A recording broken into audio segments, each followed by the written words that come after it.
Finally! Makakapag-relax din. Psst! Hoy, Kian. Bakit kuya? Ano sabi nila mama at papa? Ano raw room mo?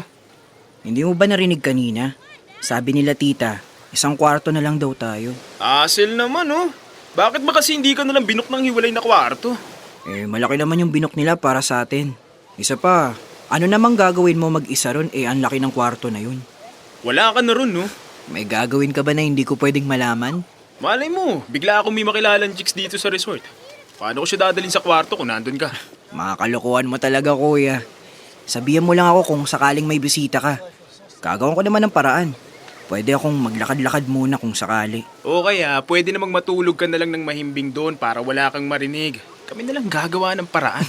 Kadiri. Anong kadiri? Palibasa kasi wala ka pang experience sa babae. Ilang taon ka na nga ulit? 21 na ako. Oo, pwede na. Pwede nang mabinyagan. Wala pa akong panahon para dyan kuya. Hindi ako mahilig sa mga ganyan. Bakit? Bakla ka ba? Alam mo, nung kaedad mo ako, nakakarami na ako. Nagbibilang na ako ng mga babae na... Hindi kasi tayo pareho. Narinig ko na yan eh. Hindi ka lang din talaga marunong dumiskarte pagdating sa babae. Hindi ba pwedeng inuuna ko lang yung pag-aaral ko? Alam mo, boring ng buhay mo. Walang katril-tril. At mas lalong boring pag hindi ka gumawa ng challenge sa buhay mo. Alam mo kuya, mas okay ng boring at least payapa. Gaya mo pa ako sa'yo. Dahil sa mga kalokohan mo, nakailang ulit ka nga sa high school noon. Dami mong sinasabi. Shots fired ba? Ayaw mo talaga magpatalo, no? Halika na nga, kunin na natin yung ibang mga gamit.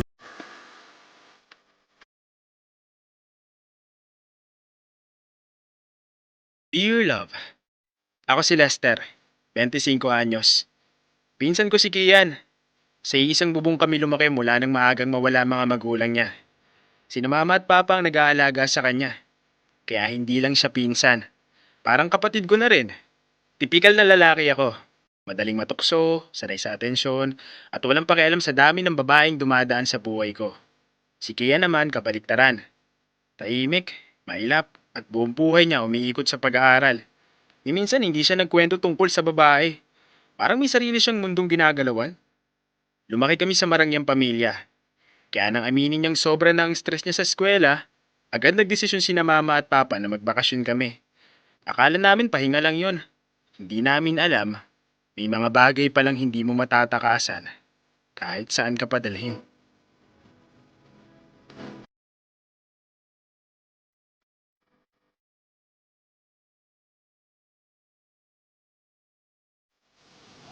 Ayos din tong kwarto, in fairness ha. Oo nga kuya eh. Yang hiya tuloy ako kina tito at tita. Hindi ko naman to hiningi pero nagpa-out of town sila. Alam mo naman yung mga yun. Isang reklamo mo lang, gumagawa agad ng paraan. Parang ikaw na nga yung tunay na anak eh. Hindi ko naman deserve to kuya. Halos ibagsak ko na nga yung isang subject ko. Tapos pinagbakasyon pa tayo. Shhh! Isipin mo na lang bro, ginagawan mo rin ako ng pabor. Hindi lang naman ikaw ang masaya sa bakasyon natin ngayon, pati ako. At sure akong nag-e-enjoy din sila mama at papa. Sila pumili ng lugar na to kaya gusto rin nila to. Oo na, sige na. O, dyan ka na sa kabilang kama. Sino to? Kuya, akin na yan. Ingat at enjoy ka dyan, Kian. Ay, kuya, sabi na nga akin na eh. Di mo sinasabi sa akin na may dinidiskartehan ka na pala ha? Hindi ko siya dinidiskartehan. Kaibigan ko lang yan. Kaibigan? May muha? Hindi ko alam. Basta ako, kaibigan lang ang tingin ko sa kanya. O yung ibang lalaki, hirap na hirap humanap ng babae. Ikaw naman para kang tanga. Ikaw na yung nilalapitan, palalagpasin mo pa. Akin na nga sabi ang phone ko. Chill, ito na, ito na. O ayan. Pwede ba kuya? Huwag mong pinapakailaman yung gamit ko. Tinuturuan ka na nga dumiskarte, ikaw patong galit. Hindi ko kailangan matuto ng diskarte mo. Magpapahangin lang ako sa labas. Maiwan na muna kita dito.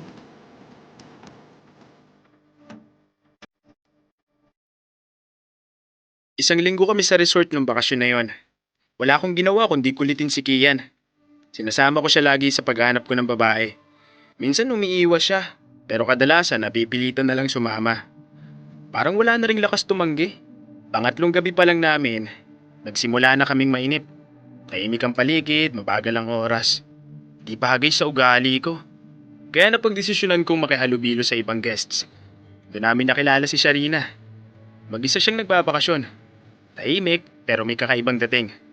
At sa hindi may paliwanag na dahilan, may kakaibang plano na pumasok sa isip ko.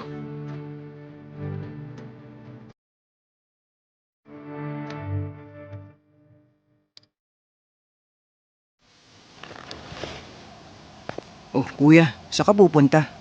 Naalala mo yung babaeng nakilala natin sa beach kanina? Yung Sharina? Oo, siya nga. Niyaya akong uminom eh. Niyaya ka? O niyaya mo? Pareho lang yun. Basta pumayag yung isa. Eh di ba may dinner reservation tayo nila tito mamaya? Oo, alam ko. Pero ako nang bahala roon. Ewan ko sa'yo kuya. Alam mo, bakit di na lang natin hayaan mag-date sina mama at papa? Para masolo naman nila ang isa't isa. Mag-asawa sila kuya. Matagal na nilang nasusulo ang isa't isa. Diyan ka magaling. Hayaan mo na yung dalawang matanda dun sa dinner reservation natin. Sumama ka na lang sa akin. Para ano? Para maging third wheel nyo? Makinig ka. Yung babae na yon, alam na alam kong hindi lang casual talk ang gusto. Pupusta ako. Sexy time ang gusto nun. Ha? Anong ibig mong sabihin? Di mo alam kung ano yung sexy time? Hindi. Lumaki ka pa sa kuweba. Ang pulpul mo naman eh. Makinig ka mabuti. Alam ko kung anong patutunguhan naming dalawa. Pero, imbis na ako, ikaw na lang. Huy, kuya. Nababaliw ka na ba? Huwag ka nang umarte dyan. Once in a lifetime opportunity to ko yan. Wala namang ibang makakaalam eh. Ako lang. Eh di ba mas matanda yun? Saka nabanggit niya na meron na siyang asawa. Sus, huwag mong intindihin yun. Walang kaso yun. Alam mo yung iba, sinasabi nilang may asawa na sila para alam mo na good time lang ang habol nila. Ganun ba yun? Oo, basic yun. Di natin kailangan magdala ng kahit na ano. Sagot na raw niya mga alak, tapos siya raw ang pulutan. Medyo alanganin pa rin ako kuya. Parang di ko ata kaya. Bahala ka. Di kita pipilitin. Pero kung magbago ang isip mo, kumatok ka lang sa room 629.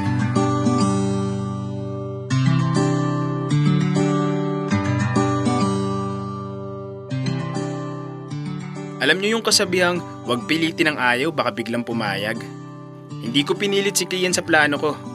Pero siya mismo ang nagkusang sumama. Kilala ko na siya. Alam ko kung paano siya mahihila sa mga kalokohan ko. Kahit madalas niya akong kontrahin sa mga biglaang desisyon, nagtitiwala pa rin siya sa akin. Lalo na sa mga bagay na akala niya, eksperto ako. Nagpakalasing kami nung gabing yon. At sa unang pagkakataon, nakatikim si Kian ng babae. First time niya. Nalasing siya. Lasing na lasing din ako. Sa gitna ng kalasingan, di ko na maalala yung mga nangyari. Basta ang alam ko, masaya kami.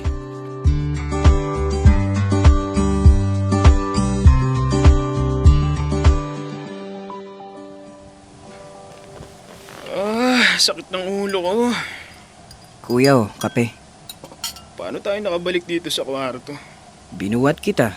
Napasobra ka nga ng inom. Di ka na halos makatayo. Malamang. Sabi mo nga binuhat mo ako pabalik dito sa kwarto natin. Sobrang sakit ng ulo ko. Inumin mo na kasi yan habang mainit pa yung kape. Sina mama at papa. Naabutan ka nilang tulog kanina. Ang sabi ko na lang napuyat ka kagabi. Napahaba kwentuhan natin. O nga pala, bigla ko naalala. Kumusta ka gabi? Wala ka bang maalala kuya? Wala eh. Pero ano, nakascore ka ba kay Sharina? Oo kuya. Nice! O kamusta? Magaling ba? Nasarapan ka? Kailangan pa bang pag-usapan yan? Oo, syempre. First time mo yun eh. Gusto ko ng detalye. Okay, pero sigurado ka na wala ka talagang naaalala? Naalala ko lang nung nagsimula tayong uminom. Nakita ko pa na sinimulan kanyang landiin. Pero nung tumama na yung alak, wala na ako maalala. Blurry na halos lahat. Yung iba parang panaginip ang dating. Ganun. Ikaw unang nalasing sa ating tatlo. Lagi mo nga akong inaasar kay Sharina. Nung una, nakakailang. Di ko kasi alam kung dadalhin ba muna kita dito sa kwarto. Kasi nga, halos di ka na makatayo. Ang weird na ang aga kong tinamaan ng alak.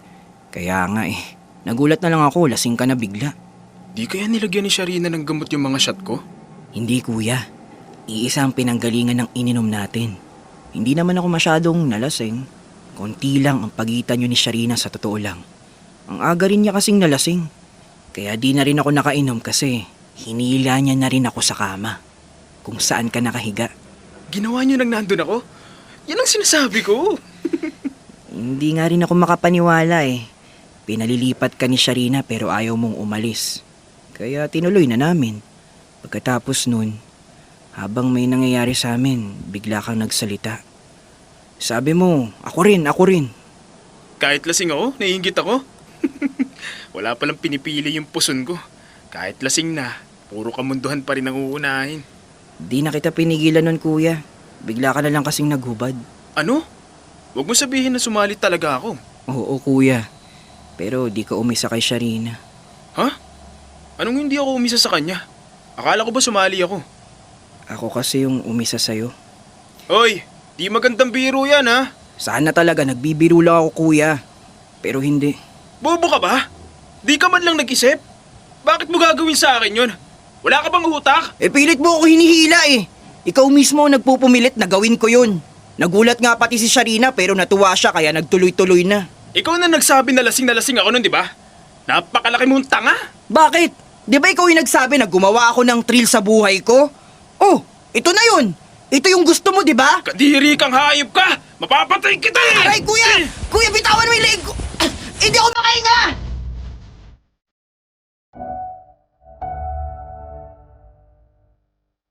Nakakaso ka.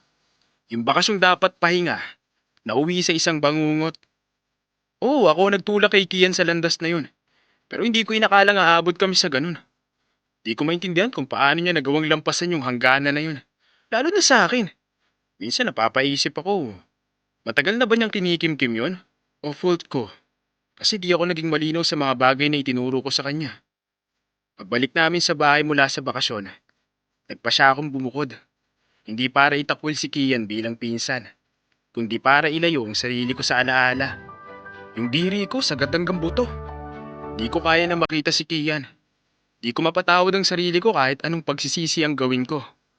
May mga bagay talaga na kahit pilitin mong kalimutan, hindi basta nawawala.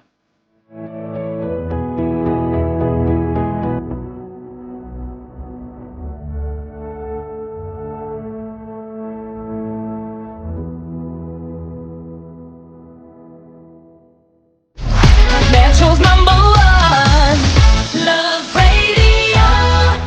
Basic!